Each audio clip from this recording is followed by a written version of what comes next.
안 변호사입니다. 네, 안 변호사님 한 달에 며칠 일하시나요?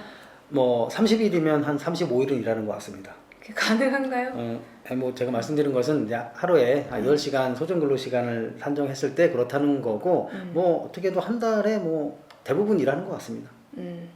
네, 뭐 사업장에서 산업재해라든지 혹은 뭐 일상생활에서 교통사고라든지 이런 사고로 인해서 경제활동을 할 수 없게 된 경우에 일을 못하게 됨으로 인해서 발생하는 손해, 네, 이것을 일시이익 또는 장래 수입 상실이라고 하는데, 이런 것을 계산하기 위해서는 내가 언제까지 일할 수 있는지에 관한 가동연한, 그리고 내가 한 달에 얼마 정도 일할 수 있는지에 관한 월평균 가동일수, 이런 것들이 중요한데요. 그래서 저희가 오늘은 이런 개념들과 관련해서 이야기해보고자 합니다.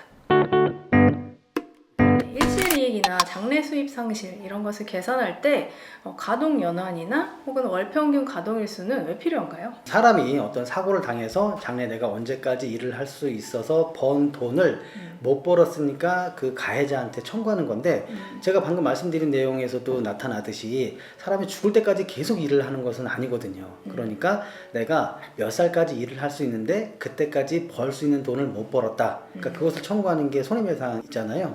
그러니까 내가 한 달에 며칠을 일할 수 있고 내가 몇 살까지 일할 수 있는데 그것을 벌지 못했다라는 것을 계산하려면 어쩔 수 없이 전제로 월평균 가동 일수가 정해져야 되고, 그리고 내가 몇 살까지 일할 수 있다라고 하는 가동 연한이 정해져야 되는 것이죠.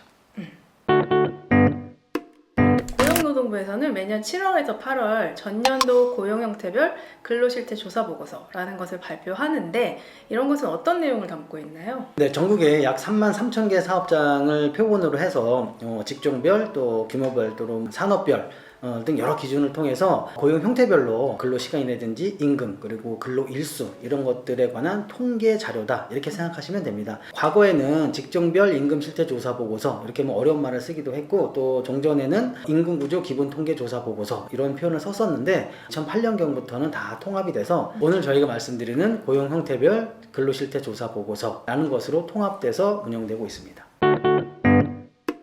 그럼 이런 조사보고서는 실제로 재판에서 어떻게 활용되고 있나요? 특별한 사정이 없는 한 법원에서는 마치 이것을 경험칙처럼 운용을 해서 해당되는 직종의 피해자인 경우에는 조사 보고서에 나와 있는 월평균 가동 일수만큼 일을 한다, 이렇게 아예 원칙처럼 세워서 운영하고 있습니다. 그럼 이런 조사보고서에서 저희 같은 변호사들의 근로일수는 어떻게 기재되어 있나요? 해마다 조금씩 변동되고 있고 남녀 간에 조금 차이도 있긴 한데 대충 한 19.5일에서 한 20일 정도 이렇게 통계가 잡히고 있는 것 같은데, 뭐 통계 수치는 어디까지나 통계 수치일 뿐이고 뭐 제 삶하고는 뭐 전혀 관계가 없는 그런 수치로 보이긴 합니다. 얼마 전에 대법원에서 일용 근로자의 월평균 가동일수를 21년 만에 22일에서 20일로 변경하는 취지의 판결을 선고했잖아요. 판결 취지를 간단하게 설명을 해주시죠. 네, 그 지방의 모 건설 현장에서 일용직으로 일하셨던 분이 이제 철거 과정에서 한 수십 미터 되는 높은 곳에서 떨어져서 심한 골절상을 입으신 그런 사건이었어요. 당연히 뭐 일하시다가 다친 거니까 근로복지공단에서 산재로 인정을 하고 각종 뭐 요양급여라든지 이런 것들을 다 지급을 잘 했습니다. 그리고 나서 그 일정 부분 원인을 제공했던 이제 중장비가 있었는데 그 중장비가 또 보험을 들어놨어요. 그래서 근로복지공단이 보험회사를 상대로 일정 금액의 구상을 구하는 그런 사건이었었는데, 다른 거는 다 뭐 그렇다 치고 1심에서 이제 문제가 됐던 게 재해를 당한 그 근로자의 월 평균 가동 일수가 며칠이냐, 이게 가장 큰 쟁점이 됐던 사건이었는데 1심에서는 이런저런 사정을 고려했을 때 한 19일 정도 일을 하는 것 같다, 이렇게 판단했습니다. 당연히 항소를 했고, 항소심에서는 종전의 대법원 판례의 취지와 마찬가지로 한 22일 정도 한 달에 일을 하는 것 같다, 이렇게 판결을 했습니다. 그런데 대법원에 와서 종전의 22일로 인정했던 것은 이런저런 이유로 지금은 적용할 수 없고 20일 정도 일을 하는 것 같다는 취지로 파기해서 다시 돌려보내는 그런 사건이었습니다. 그렇게 판단한 이유가 혹시 무엇일까요? 네, 그 이유가 조금 재미있는데, 과거에 비해서 지금은 뭐 대체율이다 뭐다 해서 공휴일의 개수가 많이 늘어났다는 거예요. 그리고 또 하나, 개인의 삶을 중시하는 그런 사회 풍조 때문에 아무래도 과거보다는 한 달에 일하는 근로 일수가 좀 줄어들었다, 이런 취지로 판시를 했습니다. 네, 대법원이 이렇게 월평균 가동일수를 22일에서 20일로 변경했다고 해서 이게 모든 사람에게 적용되는 것은 아니죠? 물론 당연히 아닙니다. 도시 일용 노동자, 즉 특정한 어떤 전문직이나 기술이 없이 현장에서 단순 노무를 제공하시는 분들을 대상으로 했을 때 그렇다는 겁니다. 꼭 그런 분만이 아니고 지금은 직업이 없지만 현재는 무직이지만 직업을 얻으면 언제라도 얻어서 일을 할 수 있는 분들, 그런 분들도 해당이 될 거고, 뭐 가정주부라든지 그런 분들도 지금은 주부이지만 향후 직업을 구하면 언제든 구할 수 있어서 일을 하실 수 있잖아요. 그런 분들을 대상으로 했을 때는 오늘 저희가 말씀드리는 한 달 평균 20일 근로일수가 적용이 되겠지만, 그런 분들이 아니고 특정한 기술이 있거나 아니면 전문 직종에 근무하신 분들의 경우에는 오늘 저희가 말씀드린 대법원 판례가 적용되는 것이 아니라는 거, 그리고 꼭 명심해 주셨으면 하고, 또 하나 대법원에서 근로일수를 변경한 것은 도시 일용 노동자를 기준으로 했을 때 그렇다는 거고, 과거부터 계속 농촌 일용 노동자인 경우에는 25일을 인정했거든요. 그것은 변함이 없습니다. 그런데 그것을 꼭 주의하셨으면 좋겠습니다.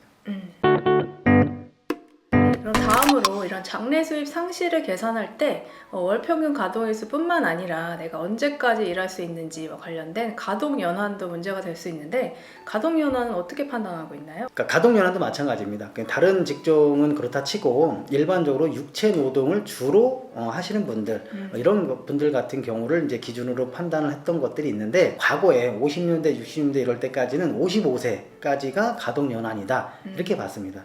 근데 이제 쭉 시간이 흘러서 80년대 말, 한 89년쯤 와서는 기존의 55세는 아니고 평균 수명이라든지 이런 것들이 다 증가했기 때문에 한 60세까지는 일을 할 수 있는 거 아니냐라고 해서 가동연한을 60세까지로 유지해 오고 있었습니다. 그러다가 2019년도쯤에 한번 판례가 또 바뀌었는데, 이런저런 이유, 예를 들면 뭐 평균 수명이 훨씬 더 늘어났고 뭐 여러 가지 환경 변화 때문에 대략 65세까지는 일을 할 수 있는 것이 아니냐라고 해서 일용 노동자인 경우에는 약 65세까지를 가동연한으로 그렇게 보고 있습니다. 근데 여기서 하나 주의하셔야 될 것은 그 65세까지만 인정된다는 것은 절대 아닙니다. 사람의 어떤 건강 상태나 내 직종에 따라서 얼마든지 그 이상까지도 나는 일을 할 수 있다 라는 것을 적극적으로 주장하시고 입증하시면 얼마든지 그 이상의 가동연한까지도 인정받을 수 있기 때문에 그런 것은 좀 주의하셔야 될 것 같습니다. 오늘은 불의의 사고로 인해서 경제활동을 할 수 없게 된 경우에 손해를 어떤 기준으로 산정해야 되는지에 대해서 이야기해봤는데요. 물론 이런 사고들은 절대로 발생해서는 안 되겠지만 어떤 이유에서라든지 발생을 했다면 적절한 금전적인 배상이라도 이루어져서 2차적인 불행한 상황은 발생하지 않았으면 하는 바람입니다. 네, 그렇습니다. 사고라는 것이 아주 고의로 일부러 남을 해코지 한 것이 아니라면 피해자는 물론이고 가해자 역시도 당황스럽기는 마찬가지입니다. 오늘 저희가 말씀드린 가동일수, 가동연한, 이것이 어려운 개념이 아니고 손해를 산정하다 보면 당연히 들어가야 될 개념이거든요. 그러니까 이런 것을 한번 파악해 두시면 나중에 예상치 못한 사고를 당했을 때 또는 사고를 냈을 때 피해자, 가해자 모두 공정한 그리고 적정한 그런 손해배상이 이루어지는데 도움이 되지 않을까 그렇게 생각해 봅니다. 오늘 영상도 도움이 되셨다면 구독과 좋아요 그리고 알림 설정 부탁드리겠습니다. 감사합니다.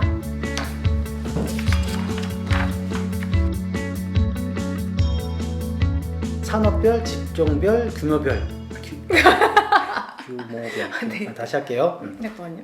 무서웠어. 산업별, 직종별 그리고 규모 산업별 또는 직종별, 규모별로 규모별 죄송합니다. 다시 할게요. 산업별, 직종별 또는 규모별 미치겠네 이거.